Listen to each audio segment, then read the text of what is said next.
আলহামদুলিল্লাহ, কার কার মনে এরকম ধারণা আছে, মনে মনে ভাবতাছি আজকে মাহফিলের আয়োজন, সবাই আমরা মাহফিলে যাবো, যাইয়া সব কিছু ফ্যামিলি লেগে কেনাকাটা করাম, ভাই বোন আত্মীয় স্বজনের লেগে। তো পকেটে কিন্তু টাকা নাই, মানে আবেগ দিয়ে আমরা অনেক কিছু করতেছি। আজকে এটা করাম, বিদেশ যাবো, যাইয়া এটা করাম, সেটা করাম, ব্যবসা করাম, অনেক কিছু করাম, গরু হামার দেবো, মানে আমরা আবেগ দিয়ে অনেক কিছু করতেছি, কিন্তু বাস্তবে আমরা ফল কিন্তু জিরো। ভাই আবেগ মেইন না, বাস্তবে সব কিছু করে দেখান লাগে।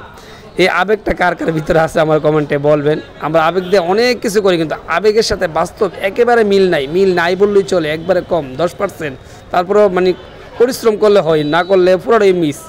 আবেগ দিয়ে আমরা ভাবি এটা করাম, সেটা করাম, হেলিকপ্টার দিয়ে বাইতাম, অনেক কিছু করাম, রাজকীয়ভাবে চলাম, জীবনকে আরও সুন্দর করাম, সবাই সব কিছু কিনে দেবো, ওই রাস্তাঘাটের পাশে বাড়ি করাম, কিন্তু বাস্তব ভাই জিরো। ঘুমের তো ওইটা দিয়ে যেই লাউ এই কদু। তো আলহামদুলিল্লাহ, আমার ভিডিওটা কেমন লাগে জানাবেন। আসসালামু আলাইকুম ওয়া রাহমাতুল্লাহ।